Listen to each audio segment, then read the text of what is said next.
Welcome to The Soft Life with me, Candy Washington, where we explore all things self-love, manifestations, and relationships with a cheeky dash of pop culture news. So be sure to subscribe, share, and join us on Patreon.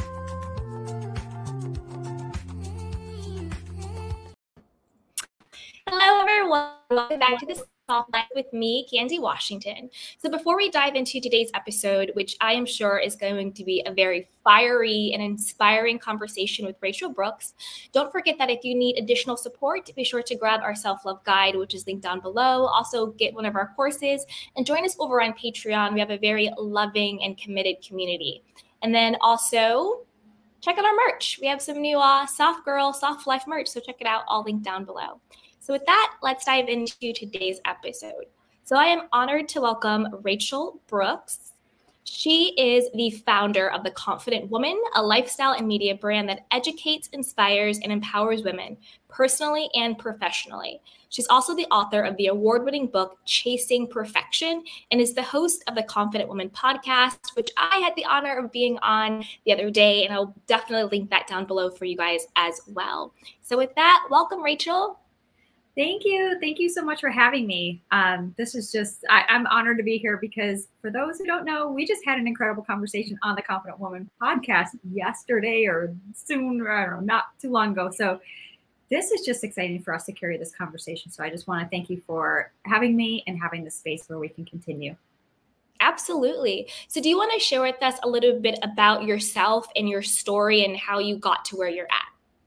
Yes, absolutely. So my story, I have actually shared all of it into my book, which is called Chasing Perfection, A Journey to Healing, Fitness, and Self-Love. And so my story actually starts back into young, like adolescent time, going through the journey and really finding myself through what kind of happened, right? So we think of it as like, well, what is that turning point? I think for me at that turning point is when I got down to a point in my life where I just felt so stuck, so uninspired. I didn't know the direction of where I was going. I had zero confidence at this point. I had struggled for a lifetime with body dysmorphia, eating disorders, disordered eating, extreme exercise, self-image, and self-esteem. And so when all of that really came to a head, I found myself at this bottom of this man-made pit that I had inadvertently created. And as I'm sitting there thinking, wow, how did I get here? What happened to me? What is wrong with me? Why can't I figure this out? And I started going down that narrative path of just kind of beating myself up, but in a way that really sparked that curiosity that I didn't even know that I had within me, because it was a point in my life where I was just chasing something external for everything. From finding that perfect body to having the perfect life for the perfect job, making sure my home and my marriage was all perfect. Like everything on the outside had to be so perfectly put together because, and I share this now in hindsight, but it was because I was afraid of who I was. I was afraid of people seeing the real me. But the weird thing is, it's like, I didn't even know who that real me was, because at this bottom of this pit, I had looked at my life and assessed it from all the things, all the bad things, all the negative things, all the trauma and drama and all the stuff that we carry with us. And I thought that was what defined me. So as I'm looking up and I'm trying to figure out, how do I climb out of this pit? But more importantly, I don't want to get to the other side of that pit with the same thoughts, the same beliefs, and the same behaviors that had gotten me to where I was. So something needed to change. And I didn't know what that change was. I just said, I need something different. And this different that I've been trying has not been working out. And that's kind of the crux of the book, is the journey through. So in that journey of healing, fitness, and self-love, these were some of the pieces that I had struggled with so much in my life. Like I said, from the fitness aspect of it, feeling like I didn't connect with my body. My body was just this vehicle that wasn't moving in the direction I wanted. I didn't know how to love or care for it. I didn't know how to treat it with respect and moving forward in that part. And then also, what was self-love? I would look at it as like, well, if this is love, then why do I feel this way? And so it really brought a question of everything in my life to a head. And that's where I had to basically wipe everything clean, just strip everything, start back at zero. And it wasn't a place of starting completely over, but it was starting with where I was at that moment so that I can start now figuring out what direction I wanted to go to, what the life I wanted to live. But more importantly, who did I have to be to achieve this life that I wanted so desperately for, that I was doing everything externally, which, like I said, inadvertently landed me in that pit. So the journey itself is just, for me, really unraveling, pulling back the curtain, getting down into like the nitty gritty. And my book, to be honest, is a very vulnerable and real and raw and relatable read, because at the crux of it all, we're human, and we all struggle, and we all strive, and we all try to do the best we can until we don't know what we're doing. And then that's kind of the whole journey, is like, what do we do at that point? So that's in a nutshell of like how I got started into my space. And then as I'm navigating my way through this version of who I'm becoming, didn't realize this, again, hindsight is your best teacher. Yes, it is. And it sure is, right? So you look at that mirror, like, okay, makes sense now. And so as you start connecting these pieces, and I'm starting to, place these steps in front of me and overcome some of the obstacles that were in my way, I started to feel something internally, something shifted, and I didn't know yet what that thing was. And I just realized I kind of had one of those, quote unquote, like pep in your step. And I was like, ooh, things were starting to feel lighter and more freeing and more happy. And I started to feel that internal peace. And I started to feel this sense of joy in things that I didn't even know that I liked or were passionate about.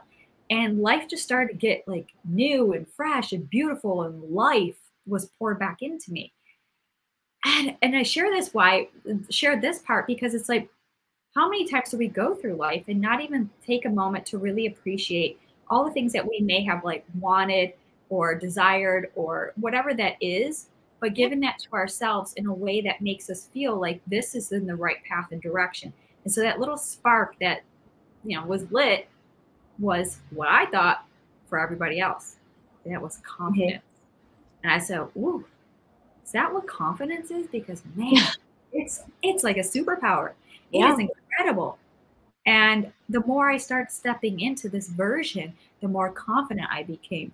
And as I was going through this journey, I said, wow, if I can make these small changes and I could feel this radically different internally, what would this look like if I could gift this to other women, to let them know that they have this magic inside, this confidence inside, this willingness to be something greater and called into their purpose? What could that look like? What could that feel like for them? And it starts shifting that, as I'm going through my own personal growth, I now realize that it is a collective effort, that we need other people, that we need other women into our life. We need others to feel, supported and support us, and vice versa. And so that kind of stemmed into what we have now, which is the Confident Woman community. We have the Confident Woman podcast, the Confident Woman collective. So like all of this stuff has really been tools and things that I've learned throughout my journey that now we get to give back to our women and lead them through a similar journey to their path, so they can really feel that inner confidence and step fully into that confident woman that's within them. Yeah, I absolutely love that. And all of that is 1,000% relatable. I have so many questions and notes. So I think first, thank you so much for being so open and honest. But I agree, like when at our core, we feel like something is missing or lacking, and we're trying to get the feeling of wholeness or lovability or worthiness from things that are outside of us, what our body looks like, what our bank account number is, what our house looks like, our husband or our X, Y, and Z, because at our core, we're disconnected from self. Just like you said, you're like, well, I didn't even know who that real me was. I didn't even know who myself was.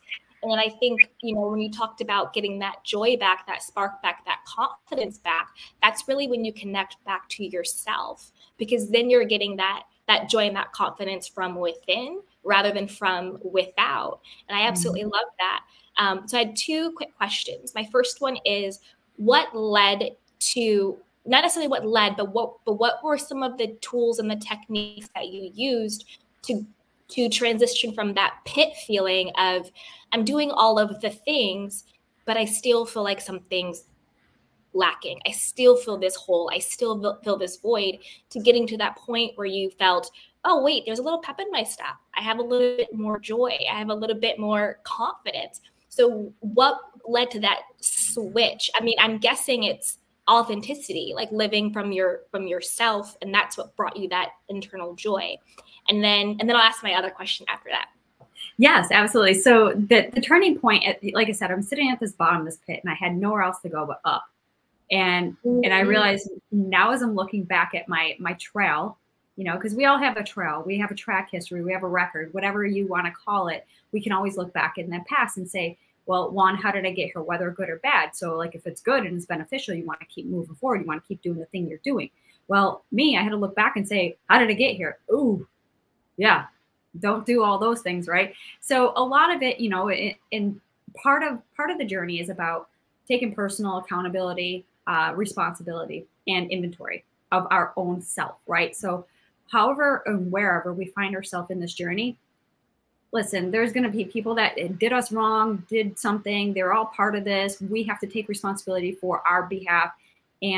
But more importantly, taking that personal responsibility from the moment you decide to choose something different. And that then is your obligation, is your priority, to make yourself the priority.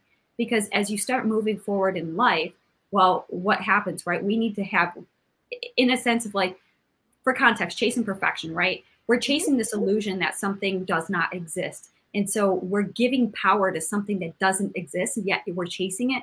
And then in that desperation and desperate attempt to find this, or to, you know, receive it in a place that makes us feel whole, we give away that power, we give away that control, we give away our identity, we give away pieces of us. And in doing so, we lose those pieces of us. So we're breaking and becoming more fragile as we go throughout this journey. So sitting at the bottom of the pit, and I'm like, oh, well, for me to get up, I need to bring back my power. I need to reclaim some of that control. I need to start taking ownership. And so now I'm taken back. Mm-hmm. And I didn't know what to do with it, but I had these three questions. I sat in this pit and I said, who am I? Why am I here? And what is my purpose? Mm-hmm. I didn't know any of that. Honestly, I had no idea. And that first question was of who am I? I don't know. I mean, I was just clearly a failure, clearly a loser, clearly damaged goods. That was my self-talk. Because why else would I be at the bottom of the pit if I'm going to pump myself up and say I'm awesome, I'm confident, I'm this, right? So how are we speaking to and about ourselves? What beliefs do we have about ourselves? Where did those beliefs come from? Were they inherited? Were they our own? Were they passed down from somebody else? Was it that comment that bully made from you? Was it that partner that broke your heart and cheated on you or lied to you or did something to you, right? Like that too. Then we start taking that very personal. We say, well, then I'm flawed. I'm broken. I'm not good enough. I'm not qualified. I'm not this, right? Because externally, we only see what we're able to see. But if we're being reinforced and validated by being in negative and toxic situations, well, that ultimately is a reflection of who and what we believe about ourselves. Because, well, where's this environment? Where's this validation? Where's something else that could tell you otherwise? So in this bottom of my pit, getting crystal clear on who I am, I had to lean in so deeply into something that I thought was a big part of my life at that moment, but it really wasn't. I had to dig deeply into my faith. Mm-hmm. My faith, and I'm a woman of faith, but also I have faith in myself because of my faith in my higher power. So for me, it's God. And I realize now that God didn't create garbage. He didn't create damaged goods. He didn't create mistakes. He didn't create nothingness. He created out of love, purpose, wholeness, completion. And when we don't have that own sense of, again, this is, for me, it's God that fills me. But if you have that self-fulfillment, then that's for you. But that is something that nobody can rob you or steal from you. That is something that is yours because your creator gave it to you. And that uniqueness and those gifts and abilities and all the things that you viewed this lens, through this worldly lens, that is through world. Internally, we have our divine calling. Internally, you have that knowing and that nudge. Internally, you have that compass. internally you have those morals and those values. But we've lost it because we've lost our identity. We've lost ourselves.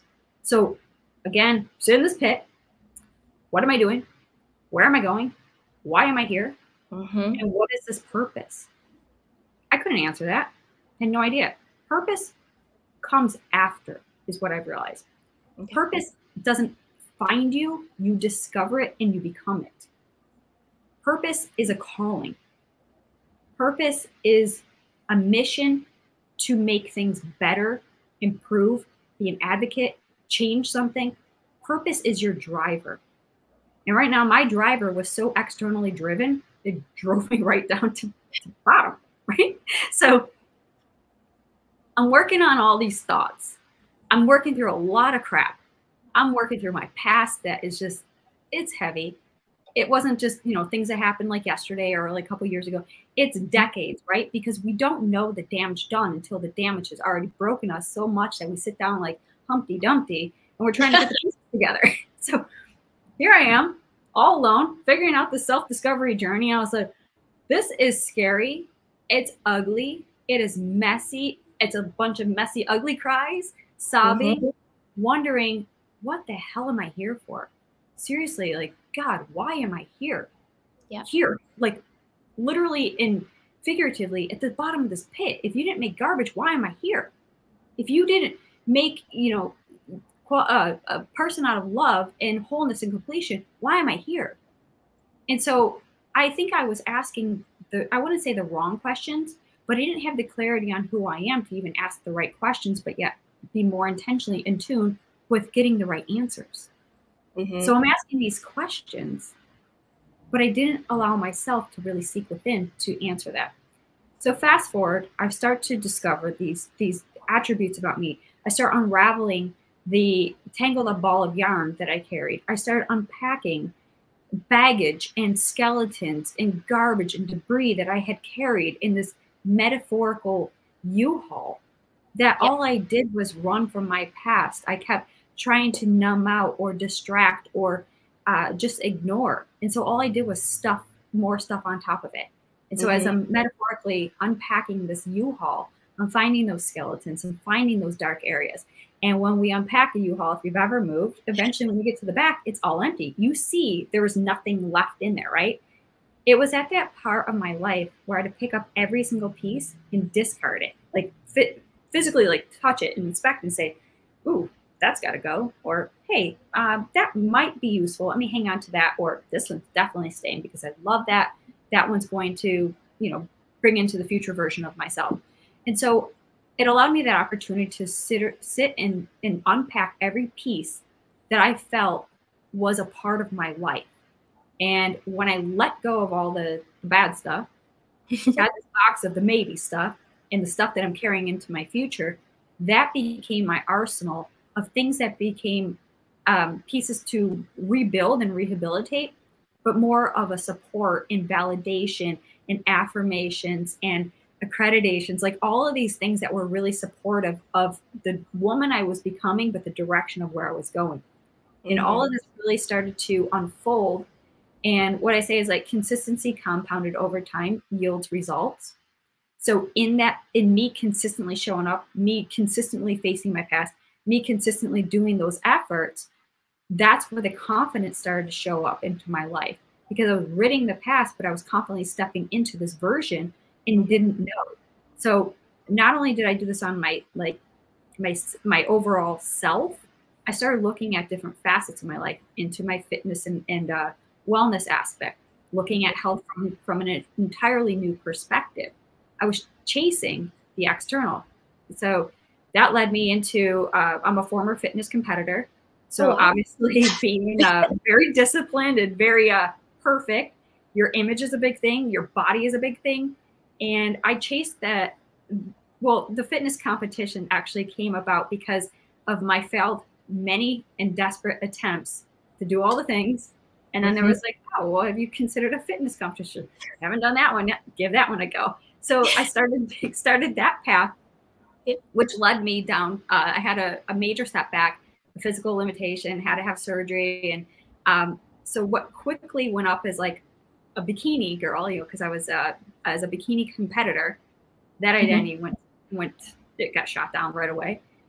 Having to all these different roles and identities. I had just gotten married and I had a major loss in our family. So it's like that beautiful ideal of, a loving, supportive wife. And then there was a tragedy in our family. And then we go back at it again. And I'm like, okay, well, if I could just get this body back, maybe I'll be happy. That didn't work either. So it's like every time I went up the bat, I kept striking out. And that just really dinged on it. So through the healing and the journey, I'm working on those areas of my life that I struggled with the most. It was the relationship with myself, my body, and inadvertently, my mind. But I learned to flip fitness on its head. And now I approach fitness from a place of holistic health and well-being. And what I mean by that is fitness isn't just the physical. Fitness is beyond that. To me, it's about getting fit from within. And I focus on my 4 pillars. And these are things that I share for myself as like part of my values. I had to realign my values, realign my beliefs. And I said, this is what fitness is. It's about getting fit from within. So constantly refining this. And that is my mental, my emotional, my spiritual health and well-being. Well, the physical then becomes a byproduct. It becomes a reflection of the inner fitness. Because how many times do we walk around and say, oh my gosh, that woman has the most beautiful body. It's perfect, right? We don't know. We don't know what her internal health looks like. How's her relationship with her higher power? How's her relationship with her mind? How's her relationship with her emotions? Is she stifling them, numbing out? Is she addressing them? Like, what is that relationship we have with that self? And then you start really holistically showing up and loving and caring on the body. You speak life about it. You speak life to it.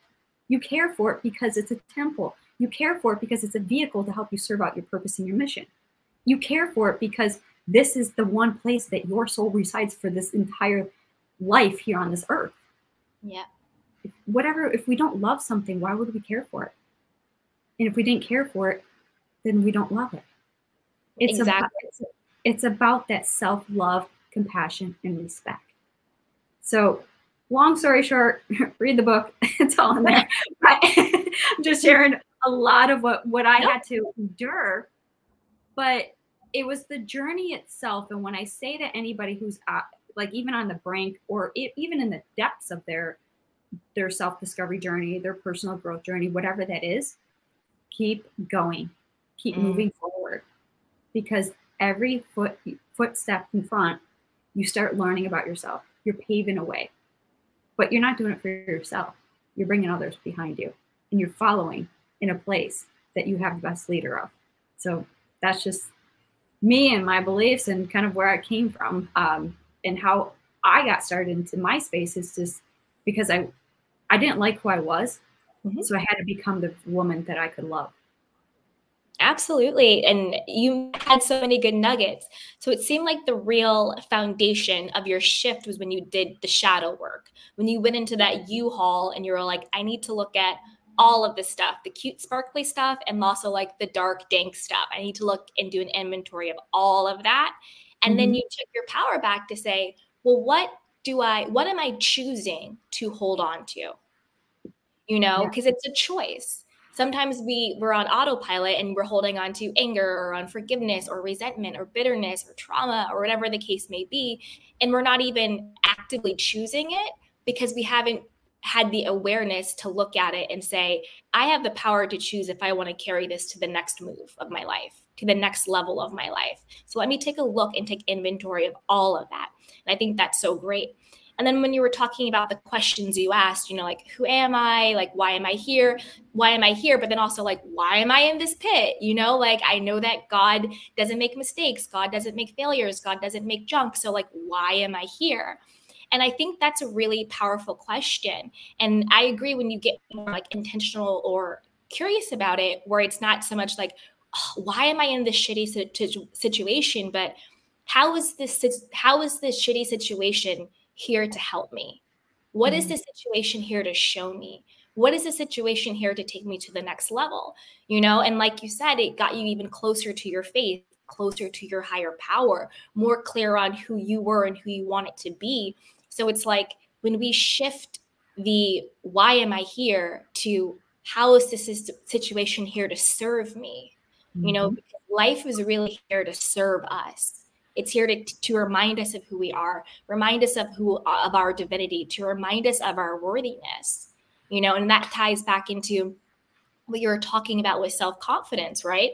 You know, we're confident in ourselves because we know that even if it doesn't work out, whatever the thing is, we will still be okay.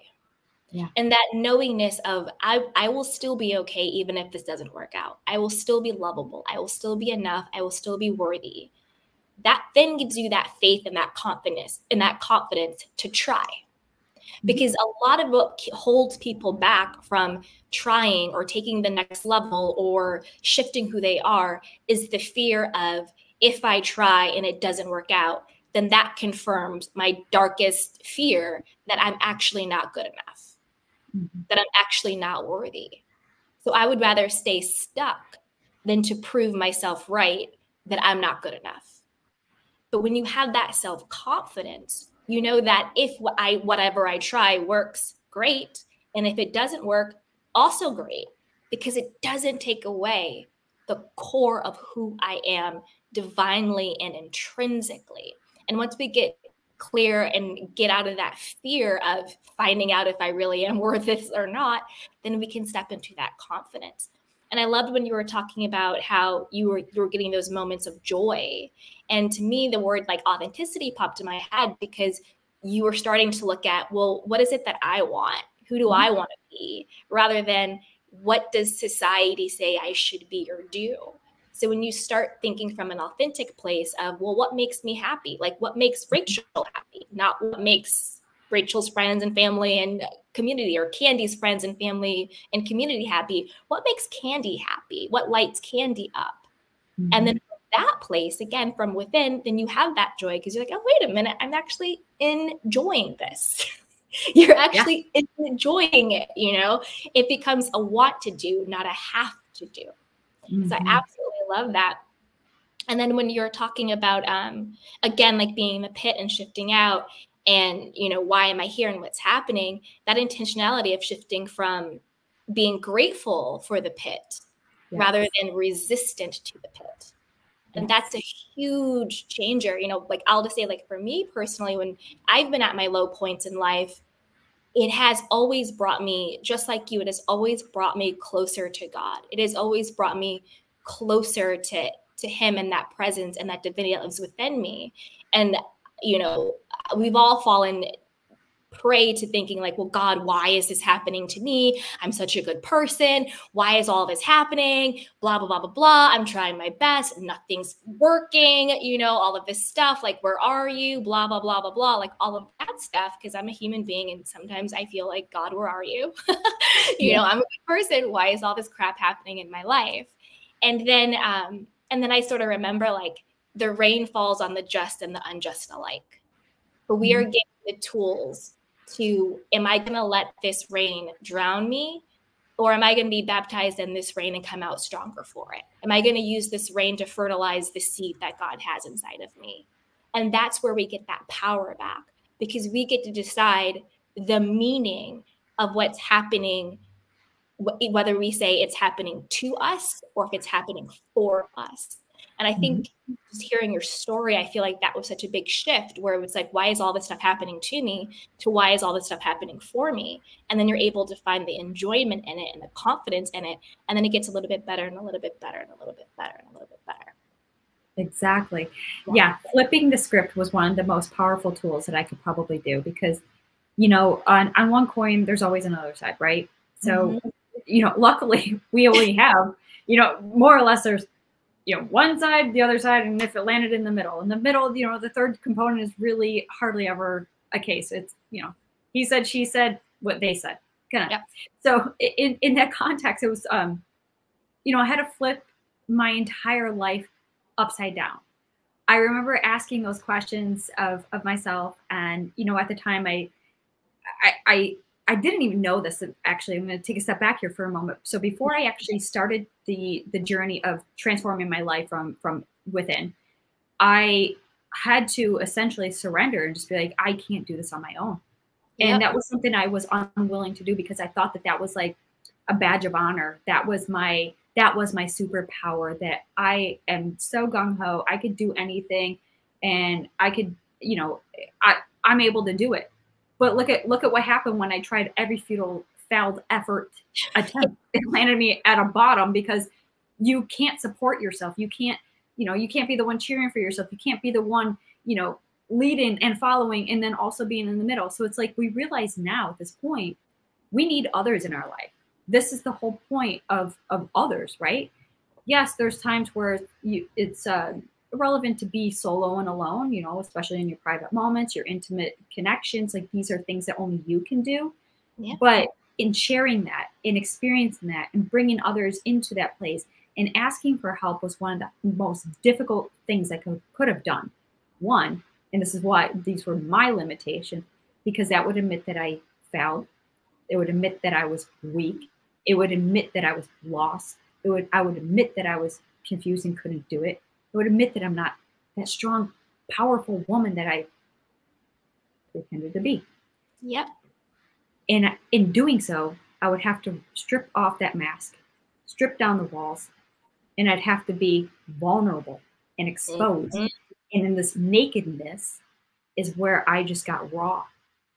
But I had to do that for myself, because as I'm going through this journey, I had to kind of step out and say, hey, yeah, I'm naked in my vulnerabilities, but can you kind of hand me that thing?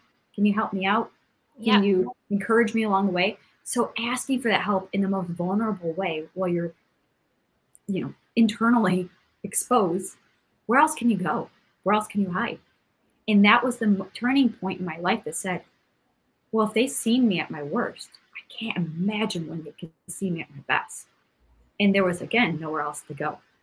Mm-hmm. So onward and upward, asking for help, flipping that script. And in that flipping the script, asking myself those questions, who am I? I'll be honest, I didn't know. So I started with that. I am not. Because a lot of times we don't know who we are because we're buried by all the thoughts and beliefs of who we should be, that we've lost our identity in a way. So we hear a lot of the exercises like, write down your I am statements. Well, it was I am not, I am this, I am stupid, I am dumb, I'm a failure, I'm a loser, I'm a poor, wife, I'm a bad friend, everything, right? All the beliefs about ourselves that came out. And I said, well, okay, then the alternative that, let me just flip the script over here. And that's where most people start their journey. I'm kind of ass backwards sometimes, but you know what? It works. It works for me. And you got to do what works for you. So I start flipping that. I am lovable. I am capable. I am smart. And now once I had the nots to the ams, I started another column. I said, these are why. And I start depositing the bucket of experiences, memories, compliments. They were few and far. I had to rack my brain to pull up some content. But then I also had to do something else. Ask others. Asking your friends and those that love you, what do you think of me? How do you see me? When you think of me in your life, yeah, I'm funny, I'm witty, I'm this and that. But what is it really that you love about me? What makes me unique? And hearing those words from those that are closest to that went into the same bucket, into the same column. Because now I have the evidence of my own, but I also have the support, the verbal affirmations from those that I loved. And so that started to shape a new narrative. And as I started to go back to this list, I am, because of this, and these are the people that matter, are starting to shape me. And as I'm tapping into my own faith and my own belief, I'm seeing that those positive things are in alignment of the goodness of God. So if that's the direction, then this is the truth. Whoa, how have I been believing the lie the whole time? And that is the deception of the enemy. It will always blanket itself into something else. It will always disguise itself into something. And it will whisper all those negative things that you start believing about yourself. So again, not to make this about, faith and God and all this stuff, but that's such a profound, because this is my personal journey. And I hold that sacred in a way that is so literally that all the glory goes to God. Without the struggles, without the triumphs, without the trials, without all of that stuff, we wouldn't experience the goodness. And oddly enough, the title of my book was originally Out of the Shadows and Into the Light. because that's the journey. That's the transformation journey. When we read about powerful stories from others who have walked similar lives, there's always a dark place. There's always something that they came from, and they become that light for others to help guide and navigate. And so that's been, partly my mission. And my promise was, if you help me get out of this, I promise to give back to those who needed it. I promise to be a light for others. Just keep lighting the way for me, and I'm going to follow you, but I'm going to bring others behind me. And that was something as a role that I never thought was even possible for myself. I didn't consider myself a leader, an entrepreneur, somebody who can really have a powerful voice, because all that was robbed of me. I was a meek, quiet, shy girl that just said, can you shut the lights off on your way out and just close the door? Leave me alone. Leave me to be. Pretend I didn't exist. I wanted to be as far away from anything, because that's what little value I thought I brought to this world. And here we are. We're having these conversations. We're sharing our mission, our message. We're inspiring others. We're instilling confidence. We're instilling hope, belief, and life into others. Yes, we are. What would that have been if we had succumbed to all the stuff that world tries to push us back? Where would we be? So I challenge your listeners, even question whatever you're going through right now. If you were to give up or give in, where would your life have that meaning? Yeah. You got to keep moving forward in that darkness. Absolutely. And I love how you said, to God be the glory in everything. That was one of the biggest moments for me when I looked back at my life, when I would be like, I'm doing this, I'm pitching this person, I'm trying to get to this, I'm trying to get to that, I'm doing this, blah, blah, blah, blah, blah. And then those things didn't work out fully, or they didn't work out the way I wanted, or they didn't get me where I thought I should be. And I had to sit back and I realized, okay, the lesson that God is trying to teach me is that my power and the way I'm going to get to where I'm going to get isn't going to be out of my intelligence or my wit or my strategy. It's not going to be out of this person I met at this networking event. It's not going to be out of, this other more quote powerful person who's going to help me become more influential or whatever it is, blah, blah, blah, blah, blah. It's not going to come from any of that. It's going to come from me. And so I had to learn that all that I was seeking outside of myself, and I even say outside of myself as in what I thought I was doing, I'm going to do the spreadsheet and I'm going to pitch these people and I'm going to do this and do that and I'm going to all the strategy and I'm going to do this LinkedIn thing, I'm going to blah, blah, blah, blah, blah. I even say that's outside of me, because I wasn't first going to God and saying, help me through this, bless this, show me the way, let me know that what I'm doing is in alignment with what you would have me be doing, open the way for me, show me the person I'm supposed to connect with, show me the email I'm supposed to send or maybe not send, put me in the right place. I was putting my power, how I'm going to get from point A to point Z, in other people. This person is more important than me, so I need that person to get me to where I need to go. When the truth was, the only thing I needed was remembering that God lives within me. That is our higher self. Our higher self is our soul. It's our divinity that lives within us. And when we're disconnected from that higher self or that divinity, that's when we look outside of ourselves for that. And so I had to get clear on, no one in this world is more important than me. And no one in this world is actually more powerful than me. I don't care if you have more money. I don't care if you have more awards. I don't care what you're doing. Those are all great things, but we're all equal. No one is better than me, and I'm better than nobody else.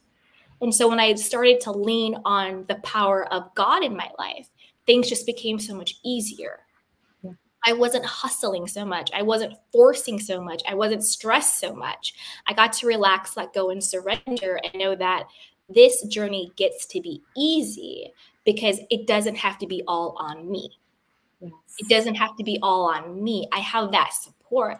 And one one thing that I'm a lot better at, but I definitely still struggle with is asking for support when it comes to other people, even friends or family or, people in cohorts or community. I've gotten a lot better at it, but I still have that awareness of it can take me time to get there, to ask for the help or to talk about it. And that's okay. And I think when we're on our journey of self-discovery, holding that space for self-compassion that, yeah, you may know, ask for help, check, but you still struggle with it. That is still okay. You're allowed to still be imperfect in your healing.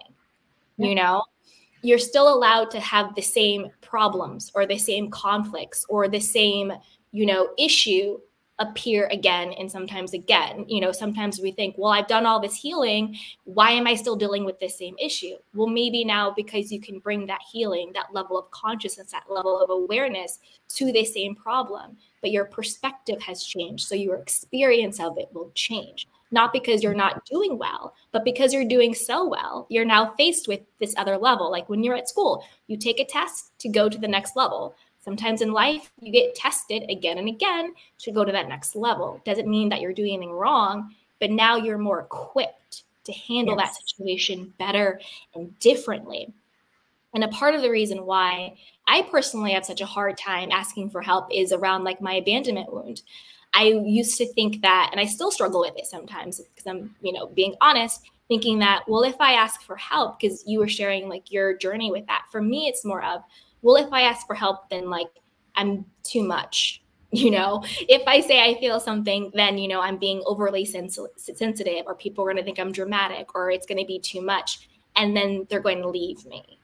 If I ask of someone, they're going to leave me. They're going to abandon me because they don't think I'm worth investing in.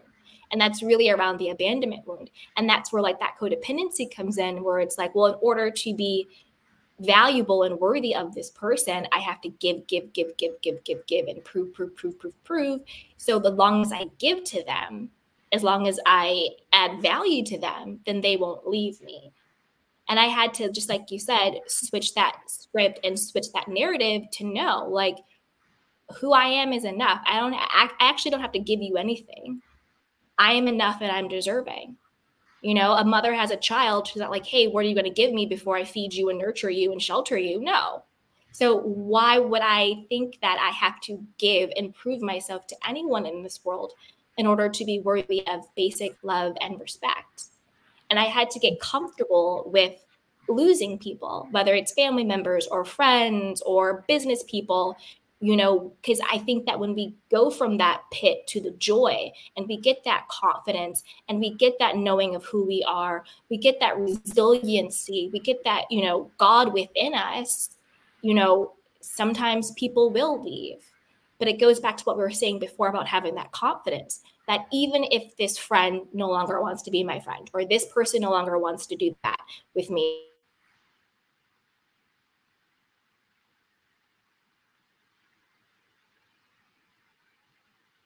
of the journey.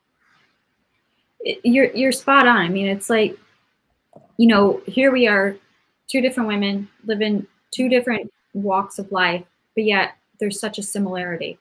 It's about recognizing and surrendering. It's about letting go. It's about leaning in. It's about doing life with others, and more importantly, doing life with God, because you're co-creating with your creator, and that's a beautiful thing. And it's like, you know, in doing so, it's like, here you are in LA, I'm in Columbus, Ohio, our paths cross. Like this is the beautiful life that's a gift that has been given to you, but what you do with it is up to you. And that was something I realized that I was selfishly destroying. I was destroying and not, you know, honoring and respecting this God, this creator. But more importantly, I'm also out of the same mouth praying and praising, but yet cussing and damning.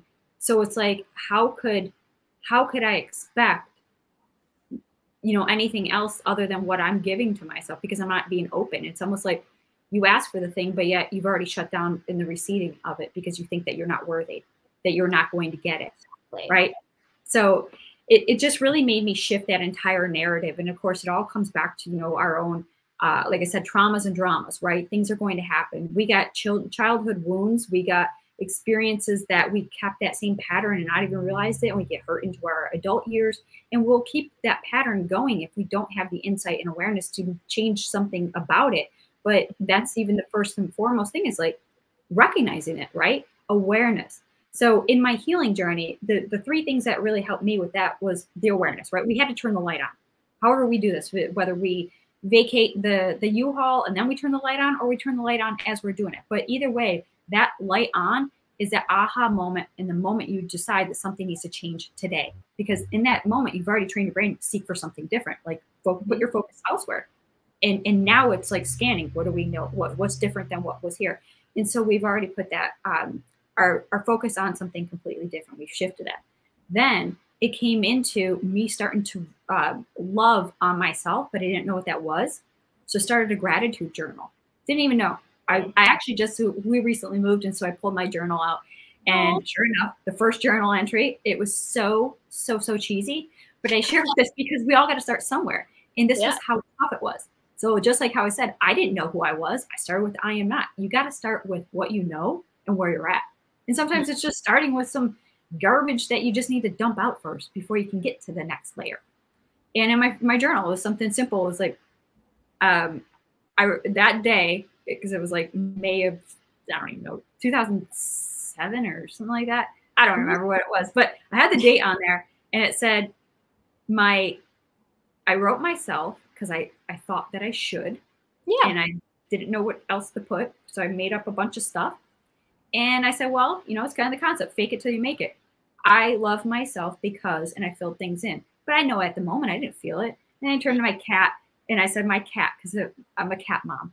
And I just looked at my child and said, he's beautiful and I love him. And I'm thinking, oh my goodness, isn't that what our Father is telling us to our children, who we are, but yet we're saying we're not beautiful, we're not worthy, we're not this. And then I also said how it was a beautiful day. So I took in just the quick surroundings of where I was. I was sitting on my patio by myself with my cat, and that was it. But I shifted the entire focus from what was inside of me to what was outside it now. Like, what can I see so that I can feel, so that I can experience? And what could that feel like in a different new light? Because I have a different perspective. And in that, so now we're moving on to the third. So we have our self-awareness, gratitude, and then forgiveness. Forgiveness was a huge part, and probably the hardest one that I struggle with. So not for the context of this podcast, but it's all in my book, but there was a lot of stuff that I had to endure as growing up. And it robbed me of my innocence. It robbed me of my youth. It robbed me of my creativity, inspiration, and joy. Yeah. And I had taken on secrets and lies and things that I had to really use for my own protection. And in this forgiveness, I said, whew, you mean you're saying I just got to let that go? Like, it didn't happen? Like, but that was very painful, that person or that thing should be punished, right? Like, how much we hold on to that. And in doing so, I was holding on to so much anger, bitterness, resentment, unforgiveness. Just, it hardened my heart. It hardened me. It hardened my exterior. And it hardened my persona. And how I felt that I could still be seen is to strive, to chase, to do, to achieve. Because I didn't want somebody to see what was inside. I had such a hardened heart because I was so angry. I was angry at all that life happened to me. It was their fault, its fault. And what did that do? It robbed me of everything. I wanted love, but I couldn't allow love in because I was so hard-hearted. I wanted to feel happy and joy, but I was so filled with bitterness and anger. I wanted these other things, but what am I doing to change something? So it turned into this, the concept of forgiveness. And the very first person that I had to forgive wasn't the people that harmed me, wasn't my abuser, it wasn't the person that, hurt the ones that I love. The one person I had to forgive first was myself. Exactly. Because I held myself as a prisoner of all that. And it's like, how many times are we doing this to ourselves because we think somebody wronged us, that they should be suffering? But that suffering is self-inflicted. We carry that around while they're just carrying about their way. And how many times do we do that just in everyday life? And it doesn't have to be something so traumatic and painful, but it could be something about some guy cuts you off on the road and you're carrying around that anger with you. And you see it now show up as you're running late for that meeting, and that carries over into your meeting. And now you spilled over this anger into them, and they felt it. Now they're carrying it with you. That's the same ripple effect as all the goodness. So what are we doing in our life to start seeking out the good and the love and the kindness, right? We have to start shifting that, but it all starts with us. So forgiving myself freed me of any of that because it wasn't mine to carry. It wasn't my responsibility, and it wasn't my fault. And in that freeing, it freed them because I had to let that go. I didn't give it a pass. I didn't condemn it or condone it. I had to let that go. And I started feeling lighter and freer and happier. And things were brighter and more like magical in that sense. Like, wow, this is life? Yeah. Wow, it's like it just showed up. It's like the scales were peeled off my eyes and I could finally see again. I started to experience life in a whole new being. Emotionally, I was centered. Mindset wise, was so hungry for growth and more. And spiritually, I was like, feed me, nourish me, nourish me. And physically, the body started to shed. The body started to feel stronger, started to heal, started to feel confident, started showing up in a way. And it was like I up-leveled this vehicle. I got the new model, the new upgrade, but it didn't mean anything. And I didn't earn it and I didn't deserve it, but it was mine. It was the gift. And I got to fully step into it and say, all right, God, where do you want me to go? What do you want me to do? Because this vehicle's primed and ready. The engine's set, the emotions in check. I got my spiritual compass, the GPS. Let's go. Let's go. I'm going. And I said, all right, but wait. There's a lot of reasons. What? You sure me for that? Are you sure? Like, I started questioning, but it was honest questions, and it was curiosity questions. It wasn't questioning his intent for me or his purpose for me. It was just like, I just want to make sure I'm prepared. I want to get my headspace right. I want to get all the snacks and the packs and everything in my vehicle. It's ready to go because I had work to do. And that became the purpose and the mission and the driving force behind everything that I have been doing from the minute I reclaimed my life. And God has really put me together in a way and said, now we got work to do. Let's go. I absolutely love that. And you did deserve it. You don't have to earn it. You already were the. I love what you're saying so much. A couple of things that came up was about like, and thank you so much for being so honest and open about your story. And I'm sorry, and I hold space for you. Thank you. But I think the big word that came up for me was safety.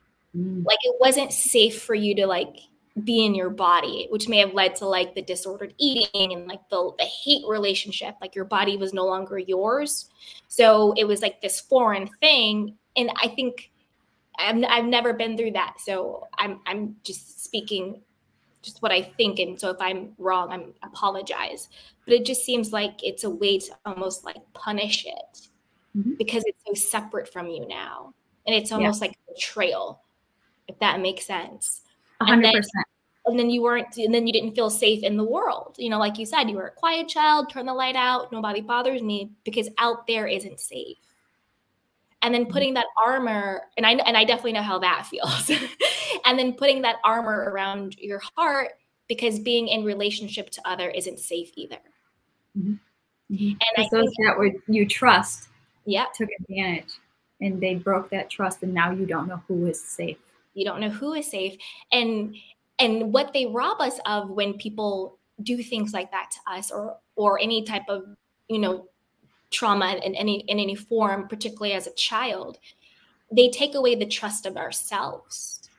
Because it's like, oh, I thought this person loved me, but then they hurt me so horribly.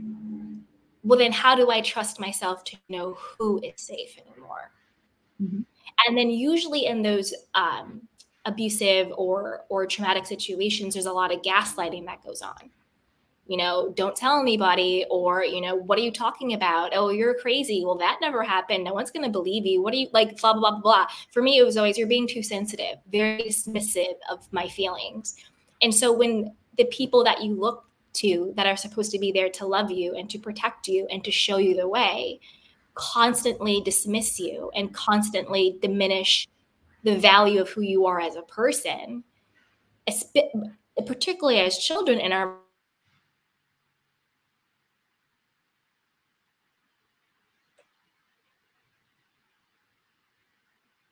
maybe it isn't safe for me maybe I don't know what's happening. And so then we grow up to become these adults that are so disconnected to the truth of who we are, that we are so conditioned to look to other people to validate what we believe to be true and real. And what was lost and stolen from us, we're trying to fill that void. Exactly. And the whole thing where they say you're looking for love in all the wrong places. Exactly. Yeah. Yeah. It's one of those things where, you know, the safety, like you said, is so true, because it's like, we don't feel safe in this body. We don't feel safe out in this world. And in that context, it's actually what led me into fitness, because I felt this body was used, abused, and broken. And I was like, well, since I can't go get a new one, what if I can control and manipulate through extremes to get the body that at least I made, that I created, and was on my terms, and I get it. But, you know, for context, it doesn't work out that way. Like, this is, you know, I can't make myself, I'm very petite. I'm like 5'1". So it's like, I can't make this any taller. I can't make it expand any wider in the physical frame. So it's like, this is the one shell we live in. We got to care for it. It's not like you can put additions and subtractions on it. And it's like, it's just not the same way. So I had to heal the body, but my relationship with it, because the internal wasn't matching the external. Yeah. And that's how it is with everything. It's like, if we come from the internal place of, I hate this, or I'm not good enough for, and I need to get this X thing in order to feel better, or in order to love. Like a lot of people with like disordered eating, it's like, well, I hate my body. And so in order for me to love myself, I need to change how I look, rather than I love myself, therefore I'm going to take care of my body. Or it's like, oh, well, you know, in order for me to feel worthy and successful, I need to get this title. I need to get this job. I need to have this particular house. I need to have this particular husband or wife or relationship. Because if somebody else chooses me, then that means I'm worthy of love, rather than I am already worthy of love. Therefore, I deserve a loving relationship. Or I'm already deserving of success and abundance and joy in this life. Therefore, I deserve to have a job or career, or a lot of people don't want that, or whatever the case may be, that fills me up. So it's not, I'm getting, the thing isn't determining my value and my worth and my lovability.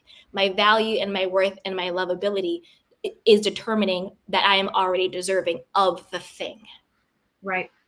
Yeah. Because and that's why when you get the house, you're still miserable. When you get the relationship, you're still miserable. When you get the quote body, you're still miserable. When you get the whatever it is, you're still miserable, because that thing can never give you that inside. Exactly. It can't. You know, it can't give it to you. Exactly. And that's the gift that was given to us at our birth. And that is the gift that we keep giving to ourselves by reassuring and staying in faith and in your practices, and keeping that on the daily, where it's like, yeah, what you had shared was exactly my chasing of perfection, because from the ideal of having all those things in order were to validate my perceived value of my self-worth. And I didn't believe I was worthy. So if I had all the successes of check, look at how successful, you can't see the pain. You can't see the hurt. You can't see the damage, because that was the shame that I carried. And 100%. That was mine to unravel, heal, and let go and surrender. And you know what came up for me when you're saying that? It also takes us out of the present moment of gratitude. Oh, yeah. Because, you know, like when you said, like, I broke out the journal and I just wrote, you know, I'm love and my cat and, you know, outside's nice, because everything in the present moment has so much abundance and so much for us to be grateful for. But when we're always seeking and chasing, we are not mindful and we're not present. Exactly. And that keeps us in our ego mind, not our divine mind, because the ego always says, we need more. There's not enough, not good enough. We need more. Oh, now you're married. When are you having the kids? Oh, you got the job. When are you building the house? Oh, you got the house. When you get the third car? Oh, you got the third car. But when are you going on a trip to Bali? Well, you know what I mean? It's always this like, what's the next? Because ego always says not enough, but gratitude always says all is well. And so when you look in the present moment of wherever I am, there is something to be grateful for. Even if that gratitude is just, thank you, God, for this breath. Yes. Thank you, God, for this breath in this moment. Because a lot of people don't have this breath in this moment. No.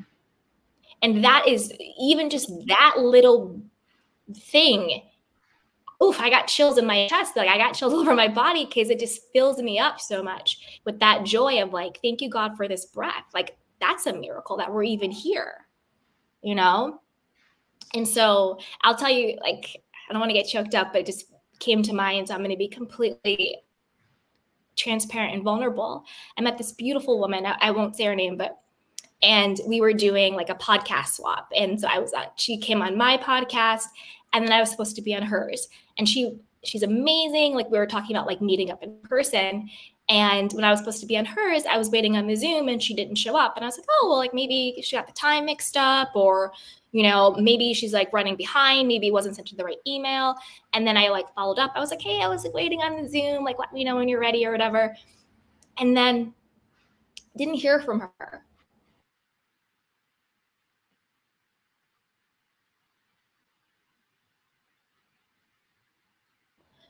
And what had happened was she had passed away between the time of when she was on my podcast and I was supposed to be on hers. And it was just the most eerie feeling of, this is a woman that I connected with. She was beautiful, intelligent, smart, like amazing, all of this stuff.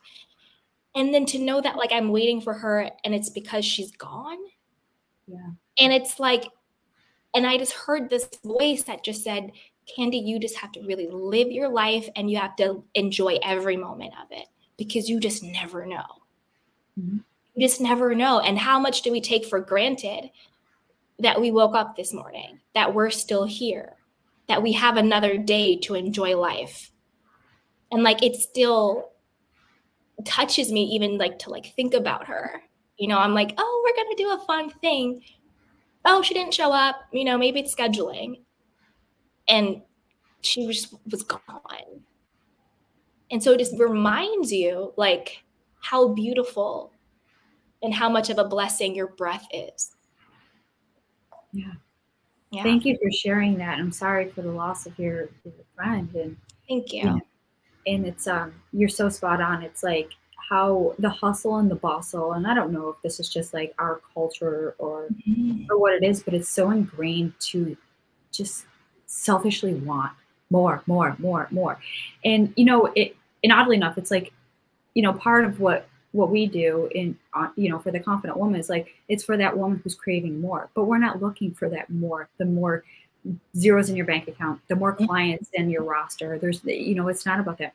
It's more loving, connection, belonging, fulfillment, purpose, meaning, passion, impact. Those are the mores that we want in our space. Those are the mores that light you up and you know that you're living intentionally and on purpose.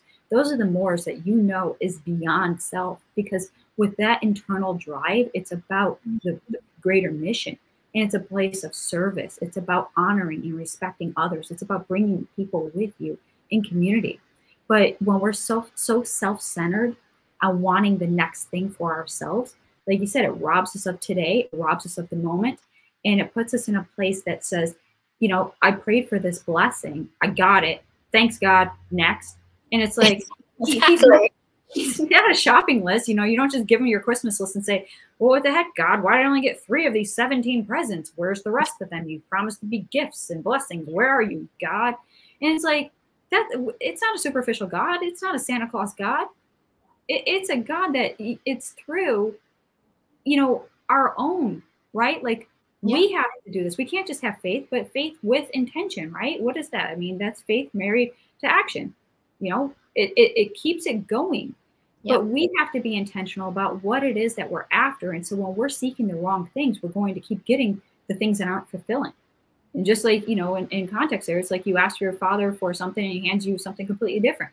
Well, it's no different than what we're asking for. So how can we ask for greatness and goodness and the love and the this and this, but we have our hand out, stretch out and say, okay, I got the next gig and the next zero in my bank account. And we got the next perfect body and the next perfect partner. And it's like, we're looking through the lens of external. And that might be a culture problem, but it's now have taken hold of our internal. And it now becomes an internal problem where we're seeking the wrong things and we're finding, like I said, love in all the wrong places. Yep. So fill that love with whatever it is that you are seeking. You're going to find it, but it's going to be unfulfilling and it's going to be in the wrong places. And then when you come back out of that place and you say, well, I got to go at it again. And you're going to find yourself repeating those patterns because we don't have the intention set on the goodness of what we're actually after. We're not walking in alignment with what, who we are and who we're becoming. We're not stepping fully into our purpose because we're so consumed by our own self-driven egos and wants, needs, and desires. And so when we look at like gratitude again holds us in this present moment. And if we're longing for, we're kind of straddling, like I said earlier, we got the two things and then that third. The third thing is kind of the middle. It's if the coin lands on its head, that's how I consider present.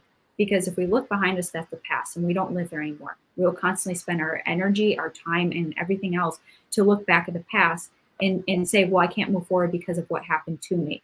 Well, then when you go look at the future then is what causes anxiety because it's the fear. It's something that hasn't yet happened. So we can't imagine in our mindset this big, black, empty canvas because there's nothing to go off of. We don't have that experience. So that creates fear and anxiety. But where we find our center is in alignment in the present moment, because that's the only moment that we have. One breath at a time. One breath at a time. We are not promised tomorrow, and we sure as heck don't live in yesterday. So where else do we live? Be here. Be fully present. And in that present is where you're going to feel the awe and the goodness and the awesomeness of God, because take a look around. Breathe it in. Experience it. It's here. Yeah, all that goodness, and we're in a time right now that our whole world is so damn dark. Our whole damn world is full of hate and just war and ugliness. But yet that's not everything. It's not everything in our world. Tap in with your inner world. Connect with your inner being. Experience the moments. Absolutely. For every bad, there's always a good. Seek it out and you'll find it. Absolutely. Right there. What you seek, you'll find. Oh, Rachel, this has been amazing. I know that my cup is full, and I know that everyone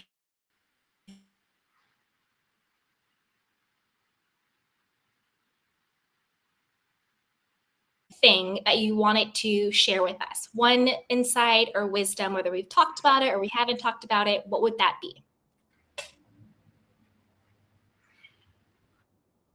I feel like we shared quite a bit, and I just, in summation, to kind of bring everything to close, I want to just leave you with one of my kind of mantras and reminders. And this, obviously here I'm a woman of faith, right? This divine comes through me, but it's ultimately up to me to choose to move forward in the direction of where we want to go. So no matter what happened to you, what happened, we can flip that. We can use it for the greater good. We can use that for our calling and stepping in. And that turns into something we can pursue with purpose and passion. But also just know that you have the power to create your own story. So that story, that narrative, the things that happen to you, doesn't have to be. You can rewrite that. You can rescript it. And in the doing so, it's so cool because you get to start scripting this new beautiful life that you want. And you start bringing other people in it. And you get to experience it. And you get to see them just radiate and shine and step fully into their existence, because that's exactly what you're doing. So again, you have the power to create your own story. For those who want to connect and learn more about me, you can find me on my website, IamRachelBrooks.com. Follow along with me on social media. I'm on all the platforms at I Am Rachel Brooks. My favorite place to hang is probably Instagram at this time. And of course, you can find my book, Chasing Perfection, A Journey to Healing, Fitness, and Self-Love, everywhere books are sold: Audible, Barnes & Noble, Amazon, everywhere. So if you happen to read it or listen to the podcast, which Candy has been on as well, or find yourself in any of the Confident Woman spaces, the community, the courses, the collective, any of that stuff, please let me know. Like, this is, as creators, sometimes we don't even know if what we're creating is landing. So it's always good to hear from you guys and like, just say, hey, I heard that episode. Hey, I read your book. It's always great to have those words of encouragement and affirmations as well, because not only do we put this out for ourselves, but to know that we're doing this for others as well. And that's really, really helps us as creators keep doing what we're doing. Absolutely. And everything will definitely be linked down below in the description box and the show notes. So thank you so much, Rachel. This was amazing. Thank you.